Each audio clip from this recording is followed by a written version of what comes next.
एक बार एक शादीशुदा जोड़ा निखिल और सुजाता खरीदारी के लिए बाजार आए। दोनों ने मिलकर जरूरी सामान खरीदा।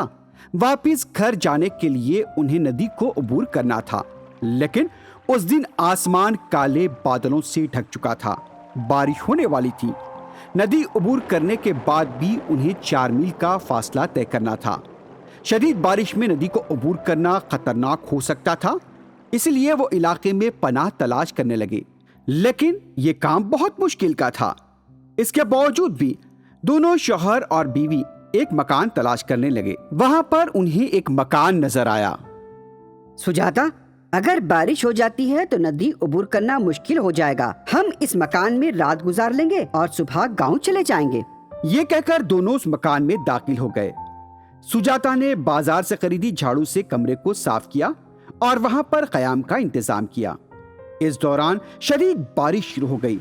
अचानक बिजली कड़कते ही 3 भूत निखिल और सुजाता के सामने नमूदार हो गए। अपने सामने भूतों को खड़ा देखकर निखिल और सुजाता के तो होश उड़ गए। उनकी आंखें खुली की खुली रह गईं और वो हैरत से भूतों की तरफ देखने लगे। डरो मत, हम तुम्हारे साथ खेलेंगे, तुम्हें नुकसान नहीं पहुंचाएंगे। ये सुनकर निखिल कहने लगा, तो क्या तुम हमारे साथ खेलोगे?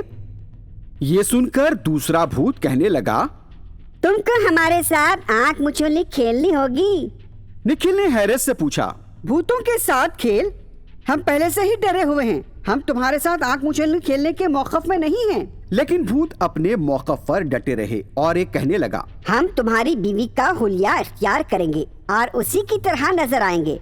तुम्हें तुम्हारी बीवी का पता चलाना होगा।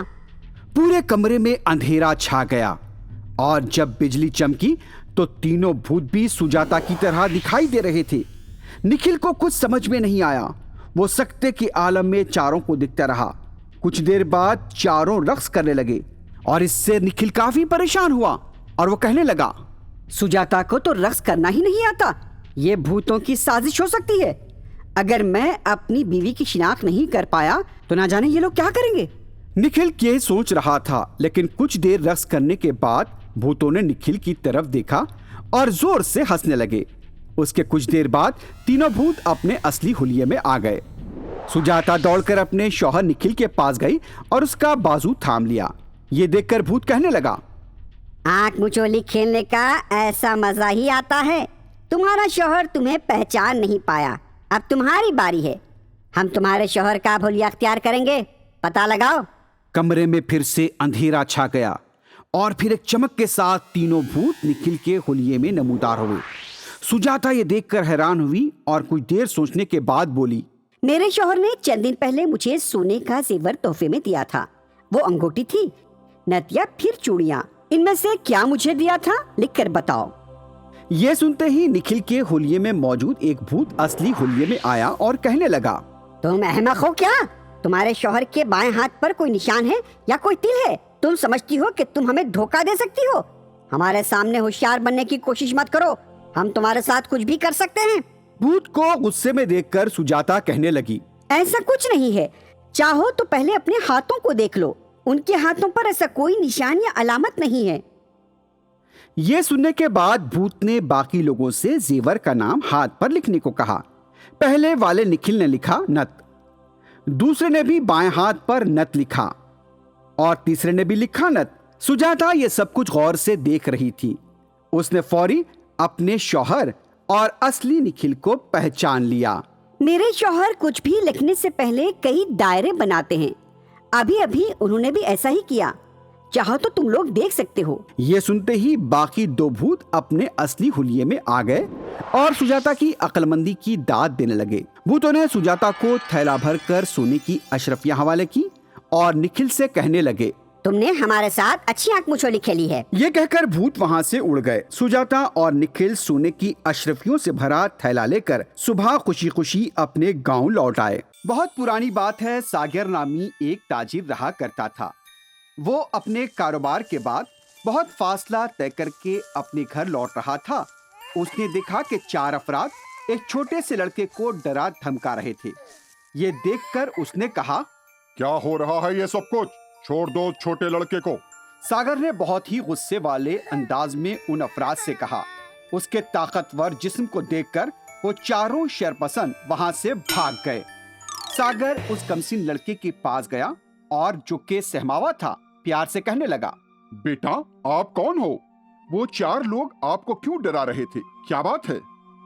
यह सुनकर कमसीन लड़के ने सागर से कहा, चाचा जान, मैं एक यतीम लड़का हूँ, मुझे अपने वालिदैन का तक पता नहीं, लेकिन वो 4 लोग मुझे धमकाकर मुझसे भीख मंगवाते हैं। वो लोग मुझ पर बहुत जुल्म करते हैं, हमेशा मुझे धमका करते हैं, मुझे मारते भी हैं।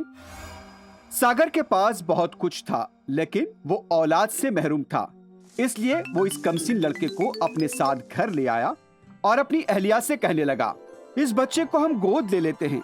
बच्चे का नाम साहिल रखा गया। इधर साहिल घर आया तो दूसरी तरफ सागर की अहलिया हामिला हो गई और फिर उसने भी एक खूबसूरत बच्चे को जन्म दिया। उस बच्चे का नाम सौरभ रखा गया। साहिल और सौरभ दोनों भाइयों की तरह खेलने लगे। सब कुछ ठीक चल रहा था। अचानक गांव पर एक खतरा मंडलाने लगा। गांव के करीब रहने वाले जंगल में एक शैतान पहुंच गया। वो शैतान इतना खतरनाक था कि छोटे बच्चों से लेकर बड़ों को भी मारकर खा लिया करता था। उसकी दहशत सिर्फ यही गांव में नहीं, बल्कि आसपास के गांव में भी फैल चुकी थी। गांव के हर शहरी के अंदर खौफ का माहौल था। हर कोई खौफजदा था।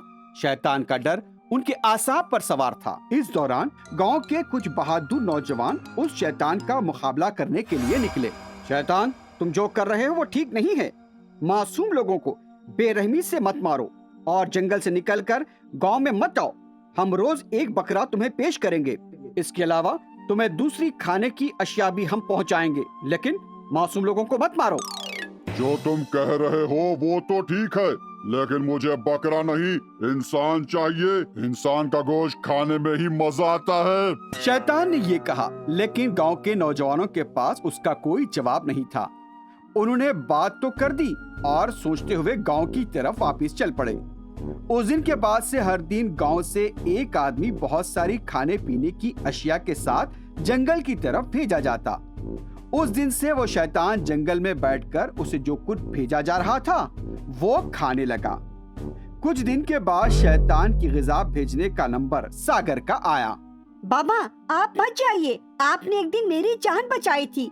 मैं इसके लिए आपका एहसानमंद हूँ। अब मुझे एहसान चुकाने का वक्त आ गया है।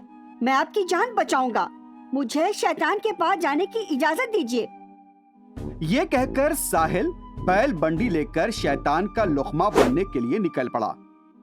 लेकिन उधर सौरभ भी अपने वालिदैन को बिना कुछ बताए अपने भाई साहिल के पीछे जंगल पहुंच गया।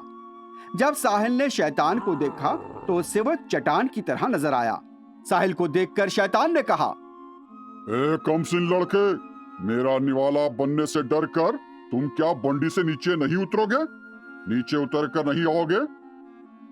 जब शैतान साहिल को दबोचकर उसे मारने का सोच रहा था, उसी वक्त सौरभ भी दरख्त के पीछे छुपा हुआ था। फौरन वो शैतान के सामने आकर खड़ा हो गया। शैतान साहब, मेरे भाई साहिल को छोड़ दीजिए। आप मुझे अपना निवाला बना लीजिए। मैं हाजिर हूँ। सौरभ को यहाँ देखकर साहिल हैरान व परेशान हो गया। शैतान साहब, मैं आपका निवाला बनने के लिए पहले आया था। आप मुझे खा लीजिए, लेकिन मेरे भाई को छोड़ दीजिए, उसे जाने दीजिए। साहिल और उसके भाई सौरभ की मोहब्बत को देखकर शैतान ने कहा, बहुत खूब, दोनों भाई एक दूसरे के लिए जान देने को तैयार है। बहुत अच्छी बात है। अच्छा ये बताओ, तुम दोनों आखिर हो कौन? क्यों ऐसा कर रहे हो? शैतान के इस तरह के पूछने पर छोटे भाई सौरभ ने कहा, शैतान साहब, इनका नाम साहिल है। मेरे वालिदैन ने इन्हें गोद लिया। जब से ये हमारे घर आए, हमारे लिए खुशकिस्मत साबित हुए। हमारे घर के बड़े चश्मो चिराग को छोड़कर आप मुझे अपना निवाला बना लीजिए। नहीं शैतान साहब, मैं उस घर का बड़ा बेटा नहीं हूँ। मुझे तो गोद लिया गया था। मेरी जान मेरे वालिदैन ने बचाई थी और मैं उसका एहसानमंद हूँ, और आज मैं उसका एहसान चुकाना चाहता हूँ। और अब वक्त आ गया है कि मैं खुद को आपकी ग़िज़ा के लिए पेश करूँ। आप मेहरबानी करके मुझे खा लीजिए। और मेरे भाई को जाने दीजिए। ये बात साहिल ने शैतान से कही। दोनों भाइयों की मोहब्बत देखकर शैतान की आंखों से आंसू रवा हो गए। बच्चों, तुम दोनों एक दूसरे के लिए अपनी जान देने को तैयार हो। तुम जैसे बच्चों वाले वालिदैन बहुत खुशकिस्मत हैं। आज तुम दोनों ने मेरी आंखें खोल दी। आज के बाद मैं किसी को नहीं सताऊंगा। तुम जाओ अपने घर और अपने वालिदैन के साथ हमेशा खुश रहो। शैतान ने दोनों बच्चों को उनके घर रवाना कर दिया। शैतान का रवैया बदल जाने के बाद पूरे गांव वाले बेखौफ होकर हमेशा के लिए सुकून से रहने लगे। Please watch and subscribe to our channel and don't forget to tap the bell icon. Thank you.